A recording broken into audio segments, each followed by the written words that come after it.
Okay, hi Bronson. Good to see you there. Alex as well, and I'm sure we'll have some others who will join us.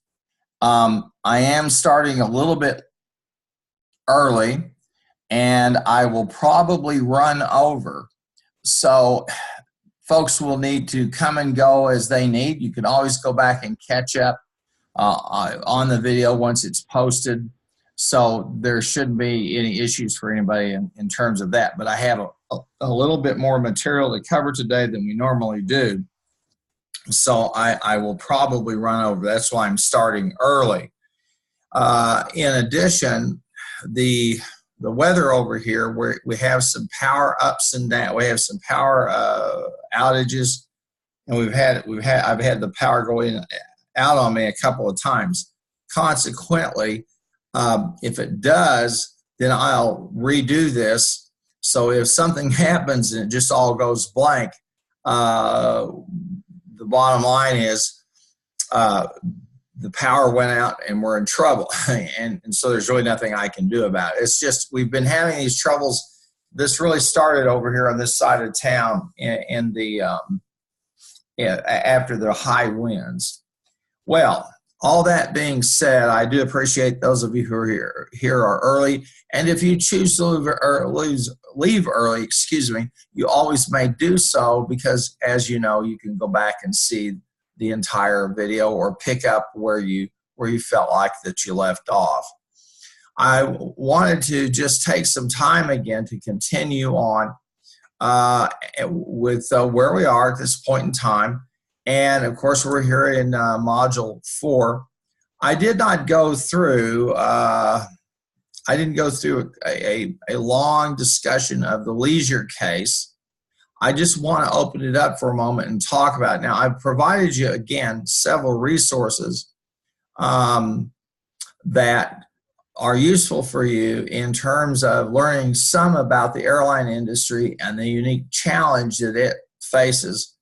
The textbook also, I believe, covers a firm in the lodging industry and the kind of capital-intensive environment in which they work. And so I want you to take a look at that material. I also have, I think I posted some other things. Here's the airliner, and here's that revenue management, a little bit of a bit of a discussion about the revenue management models that are used so that you could see them. I also have some research studies. This is a link to some research studies on data envelopment analysis, which is what we're talking about today. And we'll look at it. But I want to open up, which we're going to feature today, but I want to go ahead and for just a moment and look at the leisure key. And I'm gonna download it and then open it up. This is Leisure Airlines, which is a small trunk airline. They do what they'll call milk runs on the East Coast. And I had asked, I'll go ahead and enable the content. And I'd ask you to compute the maximum revenues. And I'll scale this up so it's maybe a little easier for you to see. There you go. I'd ask you to compute the maximum revenue with leg 1. They have 3 legs, okay, for their flights, or 3 routes if you would like to put it like that. And I ask you to look at some alternatives in terms of the maximizing revenue with the first leg with a 10% fare discount and a corresponding discount in demand, assuming that you have nearly a one-to-one price elasticity, okay? Then leg 2, a 7% decrease in fare with an 11% change in demand, and then leg 3, a 6% a 6% increase in fare, no change in demand. So I've given you 3 different types of pictures, and these are typical of what these airlines will deal with in terms of ticket revenue management and trying to handle the challenge of being so highly capital intensive. When they are, if their airplanes aren't in the air, they're losing money. So I set everything out here, okay, and I started with changes in demand and the change in the fare, change in the fare and the change in the demand, okay, and this is the first where I evoked that first scenario, and as we look at it, we can see the maximum revenue that we can generate. Now, I'm going to go ahead and click on data and take a look at solver. And again, look at this. Here's our objective function, and we're trying to maximize it. And we're going to change cells I5, okay, through I20. And so we'll go down there and take a look at those.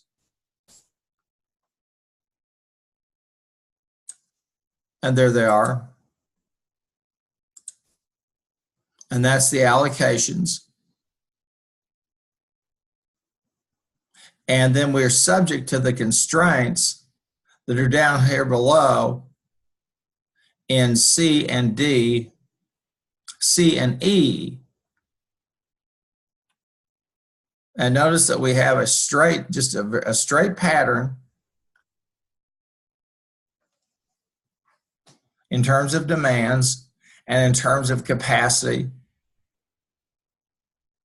And we're assuming a simplex LP. We're assuming that the data are linear in nature.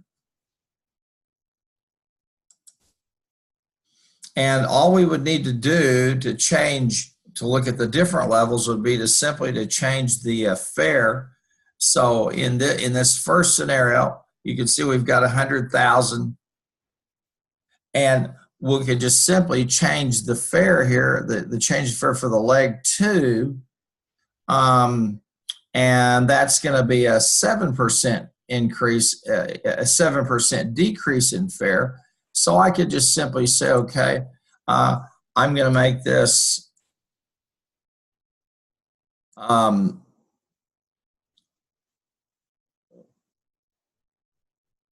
I'll just make it easy on myself, 0.93, okay? And the change in demand would go up 1 plus 0.11. And there we can see the change and what it does to maximizing the revenue. Okay. So at this point, let's see, I'm doing leg number 2. Yeah, so we've got the 11% change in demand. So we could see the results that we get here. And we can do the third one where the fare is going to go up 6%. And I'll just put this will be equal to 1.06. And no change in the demand. So the demand will equal 1. And you can see where we are. And you can see the results that we get with each of these scenarios. And for all intents and purposes, as I've said before, one of the beauties of this tool is our ability, and I want to stop and say hi to everybody else. Devontae, glad to see you. Henry, Alejandro, Bronson, Matthew, Miles, Yami, excuse me.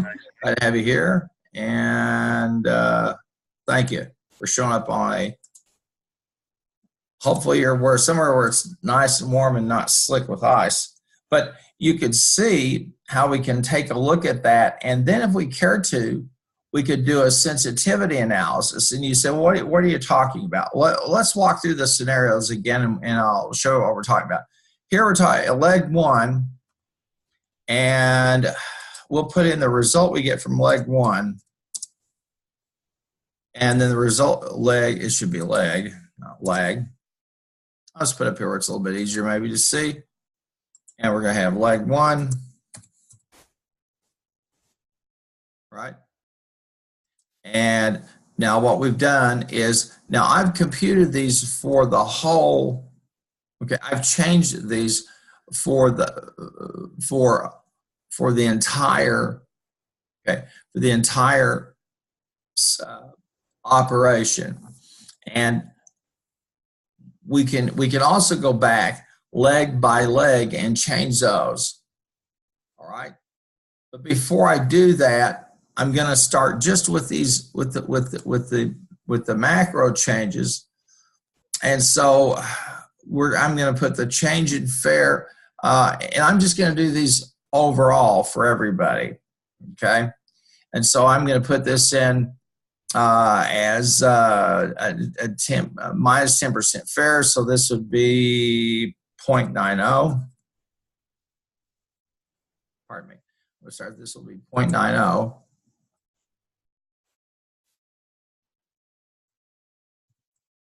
And that's the change in the fair. And then the change in the demand is 1.1.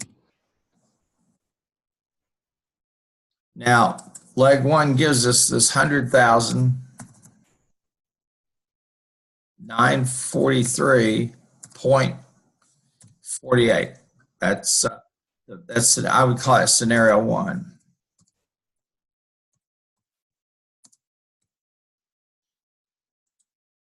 And we have that figure there. Now the second scenario, and notice I had said let's do this with each leg, but I'm just doing it for the whole airline, the entire operation. And this will be scenario two. Okay. And let's see what we get here. In this case, we're going to have the fare is going to be 0.93. Okay. And the change in demand is 11%. And here now we have for scenario two, we have 102,090.03. And then we can look at scenario three. And notice I'm just using these three maximums. I'm basically starting with the whole operation, and then I could drill down to each leg for all intents and purposes. And so I'm going to look at scenario three, and we'll edge this out a little bit so we can see the scenario in the figure. And this would be, scenario three is going to be, the demand would be 0.94. No, it's a 6% increase, so it's going to be 1.06.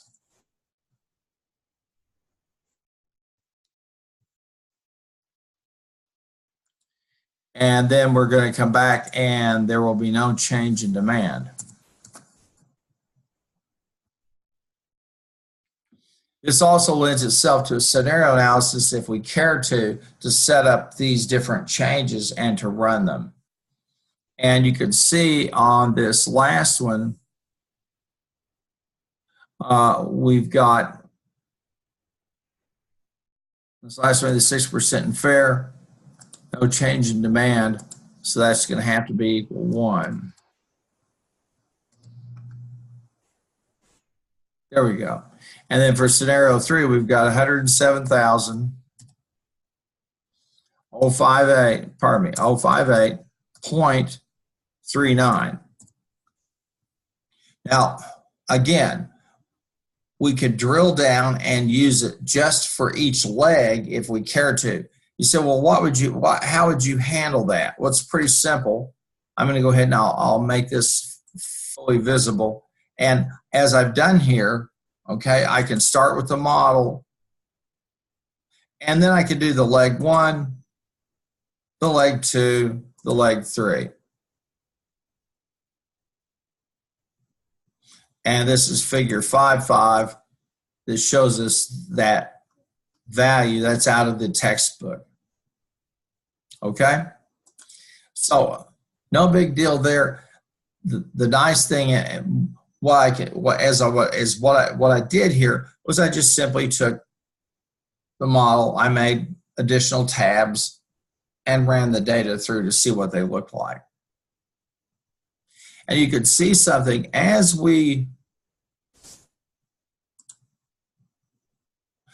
this first scenario makes a lot of sense, that as we drop the fare, the demand goes up.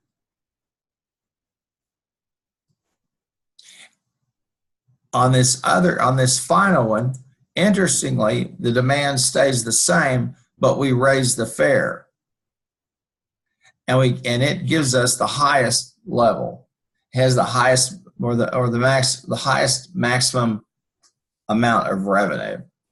That being said, that's pretty much in addition to all of the resources I had for you to see with leisure. And again, the textbook covers the hotel lodging industry with the kinds of challenges they have. And it's one of these issues where we can use the solver, we can use the tool to try to look at different scenarios in terms of demand. And it's going to be industry by industry and probably even company by company in terms of how elastic the demand is, the drop in the price. And you'll see this, those of you who travel, especially if you're an international student and you fly home, you'll see how the prices will change on your flights. And if you do much traveling, you'll see this all the time. So that was what I wanted to cover there as far as finishing off that whole set. And again, we see that the solver is an extremely versatile tool that we can use for a whole variety of situations. So that would pretty much do it as far as that what we were covering this week. Okay. Now, as I said, I'm probably going to go a little bit over. So if you need to leave, that's fine.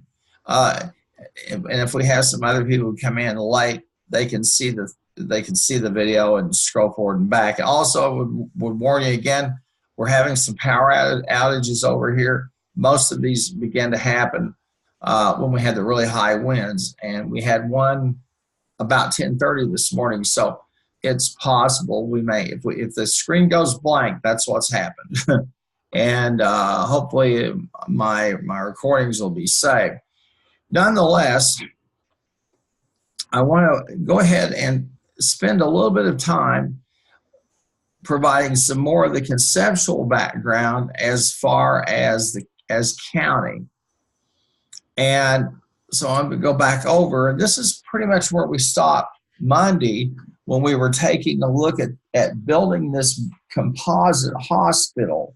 And it's a composite, i.e. a benchmark, and it utilizes the weighted figures or outputs and inputs for each of these, the input measures for each of the 4 hospitals, and they're weighted because they all have different amounts.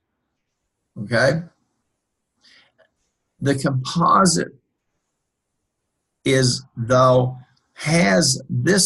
DEA has an inherent flaw built in. And I talked about that just very briefly, and that's this notion of equifinality of inputs. And you say, what in the world do you mean by that? It's a real fancy way of saying, and I spoke some about it Wednesday, if I have the patients, for example, that I get the beds occupied may not be the same type or quality of beds at one hospital to each. The number of support personnel are not just simply numbers, they're people, and they have varying levels of skill. So to believe that just because I staff it at a certain level and I handle so many days of Medicare or non-Medicare, that's all based on that notion of equifinality. And you just can't trust that. It just doesn't work. To give you, I guess, the best proof I can possibly give you is that the manufacturer of, aside from aircraft, The manufacture of automobiles is the most highly sophisticated, the most highly engineered and quality assured product that anybody uses. The reason is that most people don't know how to drive 80 miles an hour, but they do. They don't understand physics. They don't understand road conditions. They're not professional drivers. And so to keep everybody from killing themselves, there are a lot of redundancies and protections built into automobiles that protect you and I from ourselves. And if you don't understand what I'm saying, then one of these days, just, and be very careful if you should do it, pull off. Let me say this. If you've ever had to pull off on the side of of an interstate highway, for example, you've had a tire or your car goes out, and you don't even have to get out of your car, and as vehicles come by you, you get a real sense of the amount of force that's flying through the air, that's passing by you. A vehicle with 2,000 pounds at 70 or 80 miles an hour is a lot of mass traveling very, very fast. So cars are built to protect us, and engineers dumb things down. They dumb things down in terms of what we have to do, but they have a whole really sophisticated set of things like sensors and balances that keeps you and I from rolling our car every time we make a sharp turn, or throwing ourselves to the windshield every time we decide to tailgate somebody that have to slam the brakes. That being said, and the other is also maintenance costs. Car manufacturers are very, very, very aware that people buy cars on the basis of payment typically, and style or type of car. People aren't really rational in terms of their vehicle purchases. And so they have to make sure that you get as low a maintenance as possible, and as low a use of fuel as possible. So they try to engineer those things in, and still cars break down, and still cars use more energy than they should, etc. So it's the same fallacy. Now, the data development analysis is also based on the idea, okay, that we can take composites and then put together a summary of them. And you'll see this done in some statistical techniques. For example, one of them would be factor analysis. And it's beyond the purview of this course, but factor analysis is where I take a 4 or 5 or as many variables as I think that I want to throw into the pot. I look to see the extent to which any of those factors seems to impact the others, and vice versa. And we look at groupings of it, and then it's literally like a statistical stew that you put everything together and see what you get. All that being said, that's what's going on here in this case with DEA, but it's used, the DEA is the classical name, data development analysis. There are many products out there and many companies that use this process, especially if they are multi-operational entities. That is, they have a chain of hospitals like we've got here, or they have a chain of fast food restaurants or whatever, as an attempt to try to impose some rationality on how things operate. And so that's what's going on with these folks here. So they're building this composite, and the composite becomes a benchmark against which they're going to measure each. They can measure any one of these, but they decide to use the benchmark versus county. And what it really boils down to is county as efficient or more efficient than the composite? Okay, so we'll walk on through some more of the chapter, and there you see as we begin to, and here, as I mentioned, here's this efficiency index. And so we come up with this composite of 275.70. That's an efficiency index, i.e. an input constraint for the number of full-time non-physicians. And they walk you through each of those variables: supplies, bed days, and then at the very bottom of this page, 222, begins the minimization. They talk about it, and here the authors give you a little bit of an insight with this italicized discussion over here, and then you see we're doing an exercise in minimization subject to these constraints. So we're looking for an efficiency index. Now they show us an optimal solution over on figure 5.3. This is from using that tool over there, Lingo. Okay, and you can see each of the variables. First of all, you can see the optimal objective value. We've minimized this, so this is the overall efficiency index, if you will, and the value of each, and do we reduce any reduced costs? Then we see the constraints, and we look to see if there are any slack or surplus variables, constraints, inputs, and the dual value. What do we get for an additional unit of 1 or an additional unit of constraint 2? Then we come down and we see the objective coefficients, the allowable increases, allowable decreases, and the constraints. And then they give us the summary of the approach. Okay. Now, as I had mentioned back when we looked at leisure airlines, I had mentioned that the authors talk about revenue management and using those types of approaches, and this is one of those cases that does that. Now, also, this is some of the logistics of the leisure air problem. Again, you can see they are trying to run a hub system of sorts. And then the outcomes. I'm going to go back over here and I've got and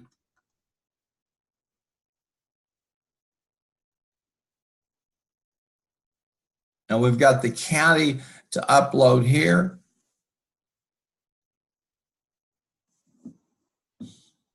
And you'll find those are over in the chapter, the chapter 5 student files for county, and you can find the chapter 6 student files for Foster and Graham.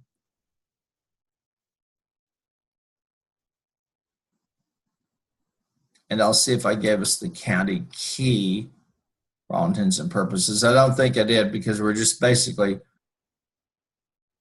taking a look at what they're doing. So what you can do is you'll need to go into the student files and find county. And so let me do that here for just a moment. Or of course, you can go into these files yourself and find chapter 5 and pull those up. So let me pop this down here for a minute and see if I can find the Anderson. Let's see what we're after. And we'll open this up for a moment.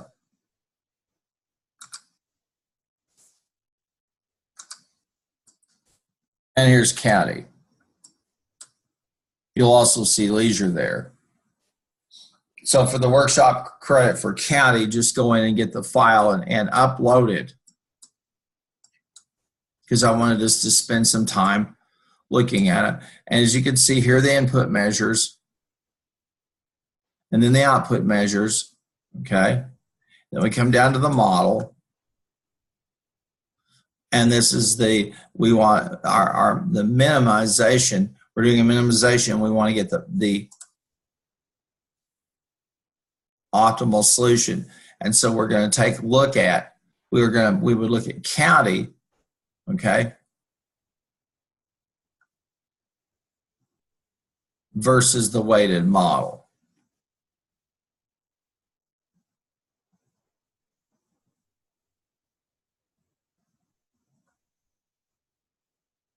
And that's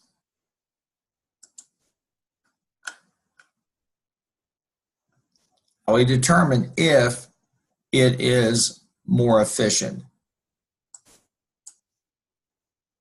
So spend some time on this, but you'll find it over there. And I think of some of the most important material, as far as I'm concerned, that you can look at is the DEA. Okay.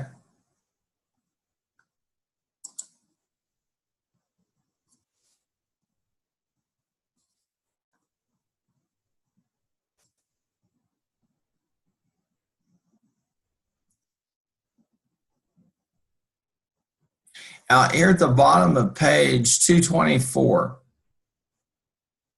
the authors are going to walk you through a summary.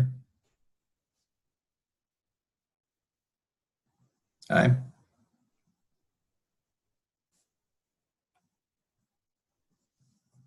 Now, at the bottom of page 225, the authors give you some qualifiers that I think it's important for you to see. That it identifies the operating units in terms of relatively efficient. Okay? It lets you compare them. And they give you some qualifiers here that are certainly worth a look. I'm skeptical of the approach because I just don't believe that you can replicate conditions all over anywhere. I think you could have 5 McDonald's in one town and they're all going to be different. For one simple reason, there are human beings involved, okay? And I don't care how much you standardize things, at a certain point, it just doesn't work. Now, you could try, but the truth is also, in terms of the efficiency, I guarantee you, if you have a relatively inefficient operation that's producing a bunch of revenue, you won't close them down, okay? But I wanted to let you see this because it's one of these important kinds of developments that's occurred. So the counties do on the 8th, okay? So we've worked a little bit ahead, okay? And then we have the Foster case, and this is over in pages 259 to 65 and 312 to 315. And I want to spend a little bit of time talking about these cases, although the county is the one that I really wanted us to talk about and spend some time on. And I think I probably have worn it out, okay, in trying to make sure that we understand that there are some real weaknesses in this approach. Okay.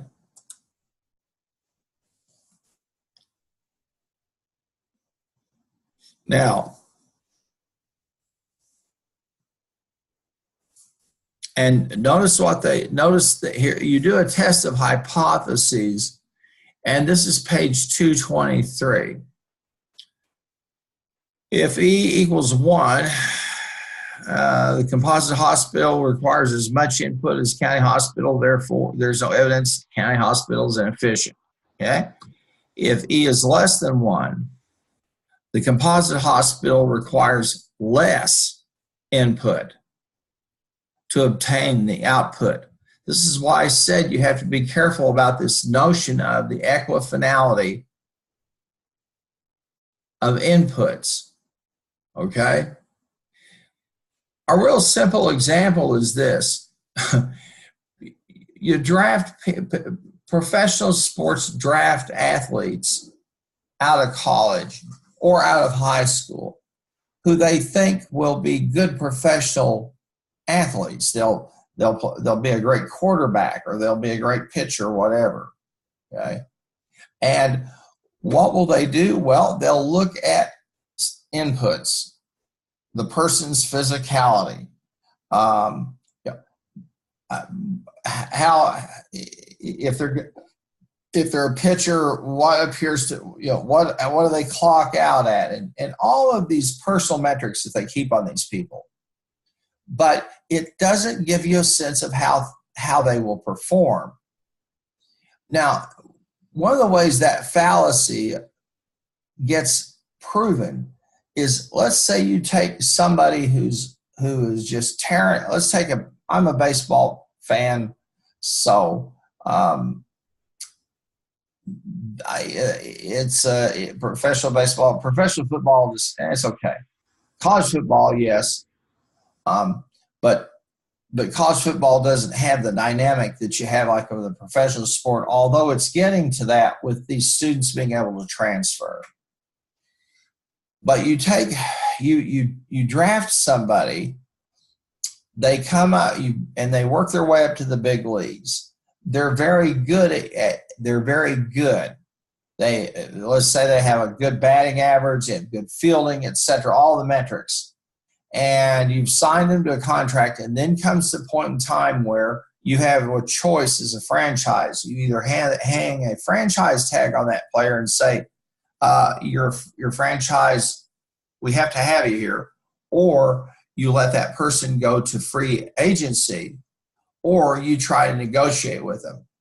And how many times is it that somebody goes through free agency? And this happens in professional basketball and professional football.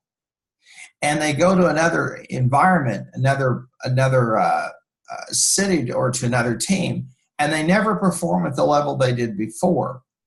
And so everybody says, why aren't they performing like they used to? Why aren't they that good? There's a simple reason. A human being is involved.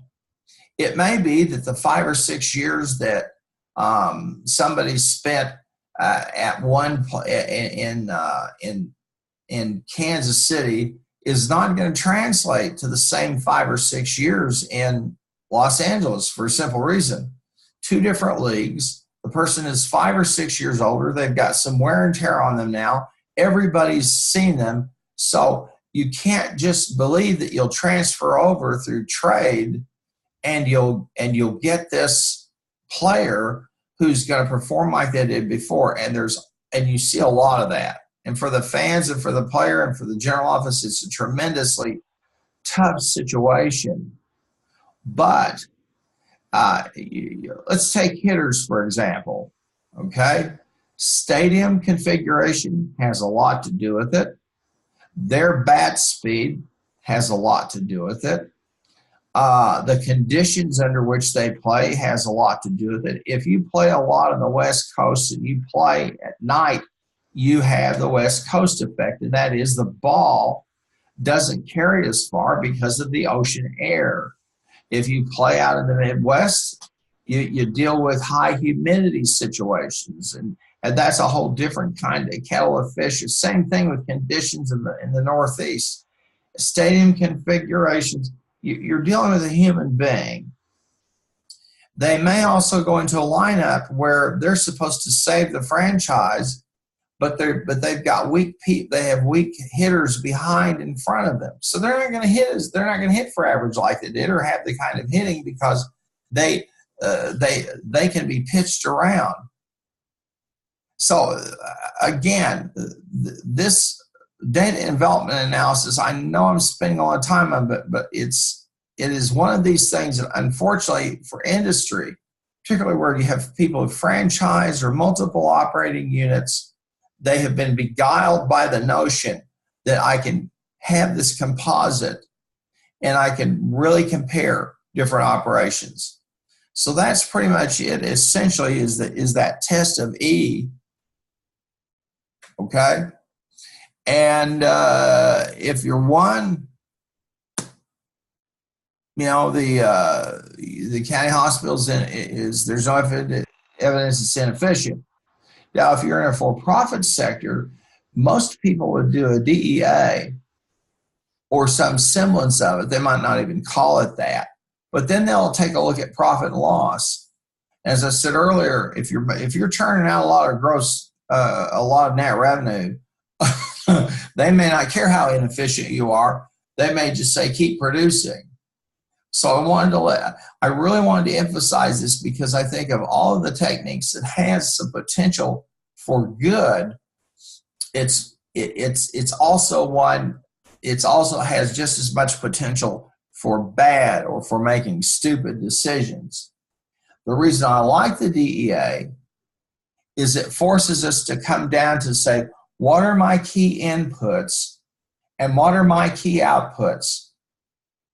You'd be surprised, and you'll be surprised, but you'll get used to it. When you go to work, you're going to find out that everybody will be trying to do one of two things: figure out what the boss wants, or number two, after they've done something, try to figure out why the boss is unhappy. And that's just part and parcel, because most firms do not have the capacity to really sit down and say, what are my key performance indicators? And they usually will if they do, they'll usually choose a KPI that fits their mental construct of what the market looks like out there. And so they can be doing very well, but saying, why aren't we doing well? I'll give you a good example. Right now, the automobile industry in the United States is really struggling to come to grips with the question of why don't people buy sedans? And as if you've read the news, you've seen that they've stopped manufacturing a lot of sedans. They're pulling those operations down. Now everybody's making SUVs. Why is that? Well, I'm just going to give you my theory. I think an SUV gives people a roomier vehicle, which I think a lot of people like. They typically do. Number two, they're versatile. They can be luxurious or they can be a workhorse. You can haul stuff around in them. They're a little larger, and I think they give people a sense of a greater sense of protection. They usually will have an all-wheel drive option, not a front wheel, but an all-wheel, which makes them good for weather and dealing with that. And so I just think there's some characteristics there that are kind of baked into the DNA of buyers who just simply may not be all that in tune. I can tell you, I went through that kind of evolution myself. I had trucks, but I bought some sedans, and when I was up in St. Louis, I bought my first four-wheel drive vehicle, and I haven't looked back because I'll never forget I had front-wheel vehicles, which would get me around pretty well. And did get a lot of bad winter storms up there, a lot of snow and ice, a lot of snow. And I was in my four-wheel drive driving home, and I'm going 45 or 50 out on the interstate, and people behind me are going 20, 30 miles an hour, and I didn't even feel it. And I realized I'll never buy anything but this. But finding an all-wheel drive sedan, next to impossible. So you always have to make sure you're seeing that you're meeting, that the KPIs you've selected are relevant to the market, not just to you. Okay? So that being said, I think I've pretty much beaten DEA to death, but it's one that deserved to be taken a look at in great detail. Now, again, we've got some more cases over here, and I want to take just a few minutes to talk about the Foster case, because that's over on pages 259 to 265. So I'm going to search for Foster. So I'll do 259. And let's take a look at that case and kind of do a setup on it. Now we're going to move into supply chain models, logistical problems. As I mentioned before, the optimization is an exceptionally versatile approach. And again, it forces us to say, what is it that I want to achieve and how do I quantify it? Then, what are the key variables that need to be changed? And then, what are my constraints? If you take this course, if you get anything from this course, take those three ideas with you, because as we saw in chapter 1, those are the foundations of good problem solving. Okay? And if you add into that the understanding that all decisions are continuous in nature, that is, there's no such thing as a black or white. Decisions come in shades of gray. What you don't want is the surprise of, wow, I offer a new product and the demand is so great I'm running out of it. And so I'm losing, I'm taking money off the table because I didn't make enough iPhones. This happened to Apple early on. And they lost some market share because people said, after the second or third time they went to get a new Apple, and the supply was, the demand outstripped the supply. Probably the first 2 times people said, forget it, I'll buy something else. The other is when things are really, really bad, far worse than what you could have ever expected. Okay. Now, and I'll mention this, you folks are aware of this. There is a looming crisis in the United States, and it's a debt crisis, and it's a crisis of student debt. All of you I know are very aware of it because you live with it. I live with it too because I know I could die with it.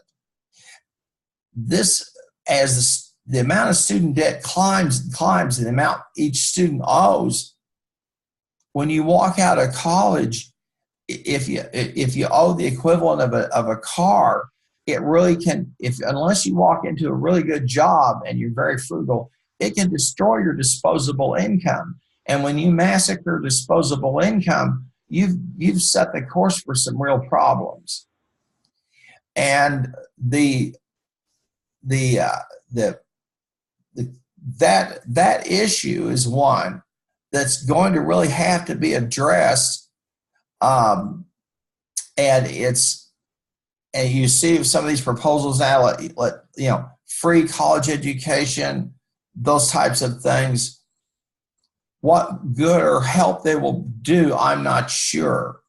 But I do know this, and you live with this, okay? And I can tell you, I worked my way through school.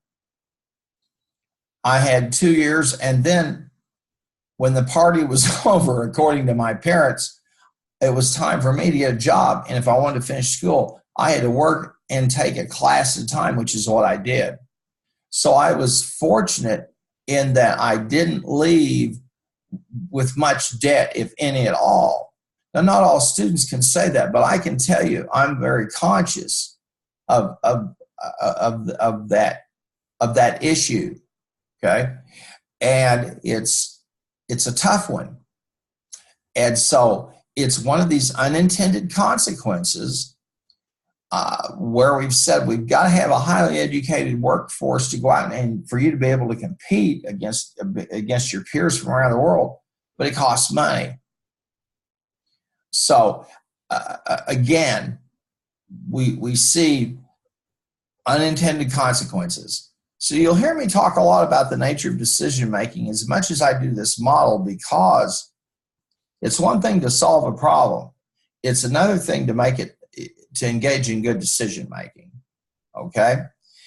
Here we're going to look at some supply chain models, and if any of you who are a marketing major, this is really where you should be riveted, because as I've said it before, I don't care how much of it you sell, Amazon sells.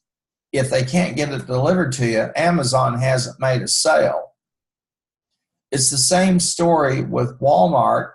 If you do their online shopping thing and then you go to pick up your goods, if it's not what you wanted, then there's going to be some problems. And I've had some bad experience with their pickup stuff, so I don't do it. I just go and get the stuff. Okay. Although there's an operation a few miles at Walmart, there's a Walmart in Norman now, the big one it's incredible. It looks like you're pulling up the ATM of a bank and people are picking up their groceries. I don't know how they've handled some of the substitute items, all that business.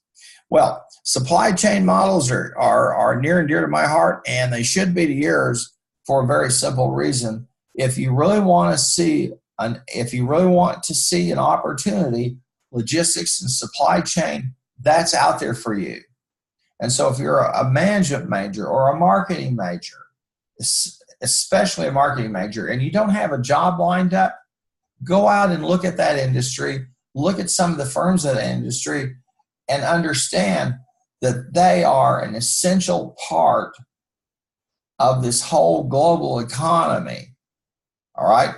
And they play such a tremendous role that I believe that in the future, these logistics companies and their value will start at some point, I think, to exceed the value of some of these tech companies. And the other thing is they offer lots of ground floor opportunities, and for young people, that's a good thing, and a lot of ways to learn the industry.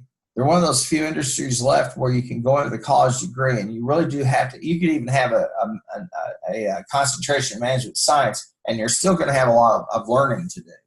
So it's a great place for some growth. Well, I've done the advertisement for that. So we've got some supply chain models and transportation problems. And here they start with this case where we're looking at the plant of origin, their capacity. And then we start to look at the distribution centers. And then we come down here to figure 6.1. And this is the heart of this course. Of this case, because this shows you the typical kinds of issues we run into in terms of trying to do load balancing. And now you're trying to do it not just in a facility, but you're trying to do it cross country. And you've got these 3 plants. These are origin nodes. And then you have the destination nodes. Okay, that's what's part of that model, and then you have the arcs, and this is providing you a visual orientation to how the movement of goods and services. Now, let me say this: this is a textbook. It's an introduction to management science. And we covered many, many topics that if you went into logistics or management science, you'd go into them in great depth. Networks and supply chain are in themselves at least 1 or 2 courses. It gets that in depth because what you're looking at is a very simplified picture, very simplified of the movement of this stuff. And what's more typical is you'll have an origin node feeding some primary distributors, and those primary distributors feeding some secondary distributors. You may even have on the origin nodes, you may have operations who are feeding into them a finished good or a finished component. So this is a gross oversimplification of what this all looks like. But and I know many of you, okay, sit in classes and this is the most, and I know, even in mine, you go, this is the most boring stuff I've ever seen in my life. Trust me, if you go out in the field and you got to get stuff from point A to point B, it's no longer boring. You might find it extremely challenging and interesting of how do I get stuff from point A to point B. It may not be as easy as I just ship it through FedEx. I may have a competitor who is already giving FedEx all the business they want, or UPS all the business they want or need that they can handle. And so I might have to find a secondary way to get things taken care of. And just the simple process, especially if I'm dealing with imported materials or imported goods, either finished or unfinished, I've got to start thinking about, okay, the stuff lands at LAX, is at Los Angeles, in the port of Los Angeles, and I've got to figure out now, how do I get it from there to South Carolina? What's the best way to get it there? And I've got to manage my inventory systems, etc. So I think it's highly fascinating stuff. And again, I would encourage you, if you feel like you're getting close to college and you're really not sure, go take a look at that industry. I think it's a fascinating one. So this is a gross oversimplification, as I noted to you. Okay, and as I said, I'm going to run over a little bit today. So be it. And you can always pop in and look at the rest of the video on your own time. So we start with this, and then we get the transportation costs, and then we begin to build the minimization. We want to minimize our costs. And they'll walk you through the rest of this. This is the lingo output. And then we see the network solution, the optimal solution using solver. So you'll find that there for Foster, and I have a key for you for Foster. The same story with Gorman.